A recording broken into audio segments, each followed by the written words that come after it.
my wife and I have a partnership, and I farm with my father-in-law. We farm about a little over 4,000 acres. And the bulk of those acres are soybean acres, but we do have cotton, and we have some corn when the market allows us to plant corn. We don't grow any rice. The last rice crop we had was in 2006, and we hadn't had a rice crop since then.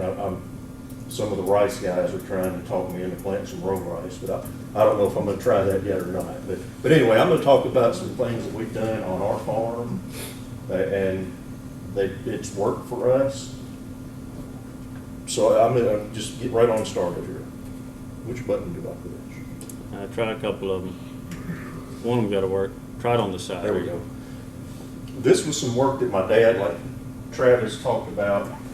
My dad used to be the nematologist in the state, and he was there for 30-something years. And this is just an indication of once you get nematodes in your field, it doesn't take long for it to spread across that entire field if you have a susceptible host. That's my field. That's Bruce's field right there. And I'm sure you've seen this slide. Scott Munford did his PhD work right there. But this is reniform nematode, and this is cotton. And it showed up in 2001, and by 2003, following the crop, it basically covered the entire field. So it doesn't take long for it to spread. That was a water fur up on the north end. He had, I don't want to take, but I forget how many plots, 100-foot plots or something. Found it in one plot. And 2 years later, it was over the whole thing. So what do we do? I mean, how do we manage it? And we've got about basically two options: nematicides and crop rotation. Because once you got them, you got them. You're not going to get rid of them. You just got to live with them. This is some more data that my dad and I did on our farm. This has been back in the late 2000s, mid 2000s. But anyway, the data is still the same. This is the population of, whoops, I don't know what I just did there. Might be the middle button. You hit it again, right the center one. There you go. Where's the laser? Probably the smallest button on there.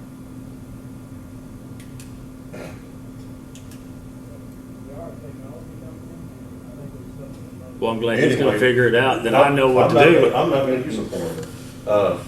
What this is some data we collected. We had a study going on. We had a cotton field that the yields were steadily declining.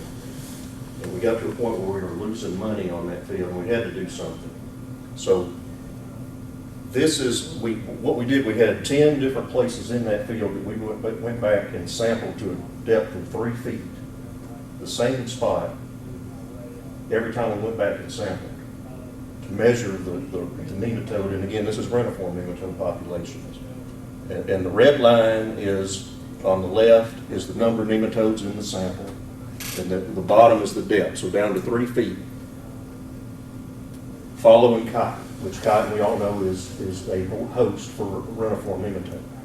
The green line, the next year we planted rice in that field. And you can see, even still, we were having detectable populations down deep, but, it lowered the population. And then corn the next year lowered it basically to nothing, but we still had nematodes, even down to the, deep in the soil. This is a graph of following that rotation. Continuous cotton, and then the red line is continuous cotton. The yellow line is one season following cotton after a rotation with corn, where it knocked the population down to basically nothing. It didn't take long for that population to come right back up. So just one season, and again, I said earlier, once you got them, you're not going to get rid of them. And once you put a suitable host back in that field, the population's going to come right back up. So here's another thing we tried. We had this in 2017, another field. This is not the same field of the data I just showed you, but this is a similar situation. And again, it's reniform. It had been in cotton, continuous cotton for 10 years maybe. We were losing money. I mean, we weren't picking that good of cotton. So we had to do something to try to get back in the black on our money. So we decided, well, we've been planting cover crops on some of our acres for several years now. And we decided, well, I don't think it'll hurt anything. And Travis and I talked about that this morning, and that may be some work that needs to be done on looking at populations following a cover crop. But this is a cereal rye cover crop. We went in, planted it in the fall after we picked the cotton, after we shredded the stalks and got the beds ready to plant. We came in and broadcast a cereal rye cover crop. And that's, we planted beans into it. Now again, this is following cotton and this is reniform in the field. We planted beans into it, and that's just a picture of the beans coming up. And this is a bean variety that is, it's a Pioneer 4659 that's, they say was resistant to, and again, Travis and I talked about this, more so to root knot than to reniform. And this is a reniform field. And this is the results. In 2017, we planted a Stonewall 4946, which is supposed to have some resistance to nematodes, with a nematicide seed treatment. We picked 978 pounds of lint, which, cotton farmers in here know that's not going to cut the mustard there. So we lost $97 an acre, based on my figures. In 08, we planted the cover crop, which again, I don't know what effect that had on the nematode population. Planted the 46T59 with a nematicide seed treatment. We cut 74 bushels, and we made $230 an acre. So, that's black and white there. That's not a hard decision to make. Yeah, so but this is,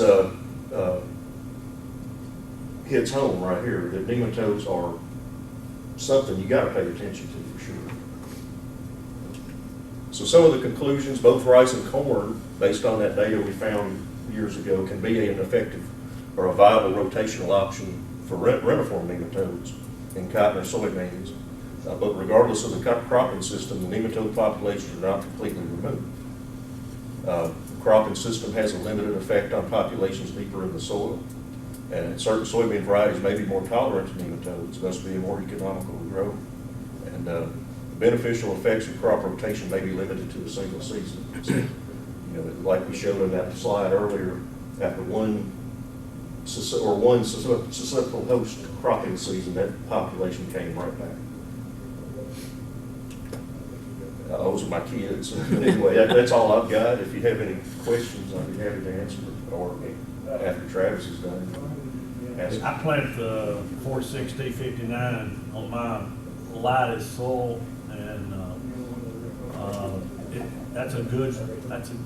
you got nematode, Pioneer not paying me anything, but that's a really good. It is. It's a really good variety if you got. But what they've told me is that variety's not even available. It's going to be an extended. That's right. But the T or the 46T59 itself. That might be, but Yeah. it is available in an extended variety. And we hope it's the same. Yeah, absolutely. But I don't know about Travis. I'll show you one that's going to be in a Liberty link. That's the 46T59. It looked good. I'm assuming this other one will be. I think, don't quote me, look at their data. I think it's 4342 is the new 46T59R.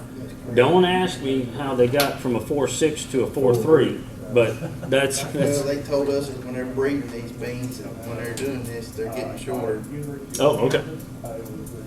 We found though, usually don't have high numbers of reniform and root knot. It's either one or the other.